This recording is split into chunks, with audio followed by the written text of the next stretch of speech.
ये कथा है नरसी भगत की। ओके। कि ये जब पैदा हुए तो ना ये बोल सकते थे ना ये सुन सकते थे, और दादी को इस बात की बड़ी टेंशन होती थी। वो अपने गांव में कोई भी संत आता वो उनके पास लेके जाती। तो एक दिन एक संत आए थे, उनको देखते ही कह दिया था कि ये बहुत बड़ा भक्त बनेगा। अच्छा। और उनकी दादी ने रिप्लाई किया था कि जो बोल नहीं सकता सुन नहीं सकता वो कहाँ से भक्ति करने वाला। तो संत ने उनको अपनी गोद में बिठाया और नरसी जी के कान में बोला, बोलो राधा कृष्ण। और वो कहते ही नरसी जी ने पहले शब्द कहा राधा कृष्ण।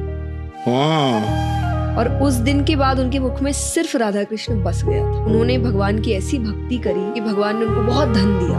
इतना धन दिया था, कहते हैं कि 12 पीढ़ी बैठ के खा सकती थी। पर उस बीच उनकी एक बेटी हुई, नानी बाई। ओके। उनकी शादी उन्होंने बहुत बड़े घर में की। पर उसके बाद नरसी जी के पैसे खत्म हो गए, और पैसे खत्म हो गए तो नानी बाई के ससुराल वालों ने नरसी जी के साथ रिश्ता ही खत्म कर दिया। और इतने समय तक रिश्ता खत्म किया कि नानी बाई ने अपने पिता को अपनी शादी में देखा, और फिर सीधा नानी बाई की बेटी हुई। उस बेटी की शादी पक्की हो चुकी है। उसकी शादी में मायरा भरा जाता है।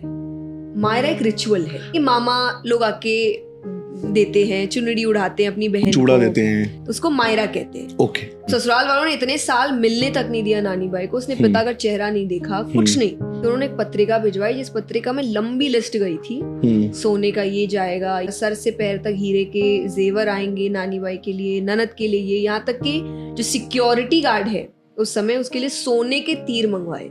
वो लिस्ट देख के भी बहुत खुश हुए और बोले इसको तो भगवान को भरना है। नानी बाई का भाई वही है, और वो 16 सूर्यों के साथ, सूर्या मतलब होते हैं अंधे साधु, तो वो गए मायरा भरने के लिए। वहाँ उनको बहुत सताया गया, उनको खाना नहीं दिया, उनको रहने की जगह नहीं दी। नानी बाई ने उनसे वो मिलने आई, जब पैसे है नहीं, कुछ कर नहीं सकते, तो तुम आए क्यों? मेरी बेइज्जती करने आए थे यहाँ पे कि मैंने शायद अपने पिछले जन्म में बहुत भयानक पाप किए थे कि मुझे तुम्हारे जैसे पिता मिले। और वो इस पर भी उनको यही समझाते हैं कि ठीक है, काम कर, अपने ससुराल वालों के पास जा और एक और कागज लेकर आ मायरे का। उनको और क्या क्या चाहिए वो लिखने बैठेंगे। वो उससे पूछा, इसमें मुझे काफी टाइम मिल जाएगा, क्या करने के लिए? कृष्ण जी को डांटने के लिए। हाँ, अच्छा। उसमें कृष्ण जी को डांट रहे हैं।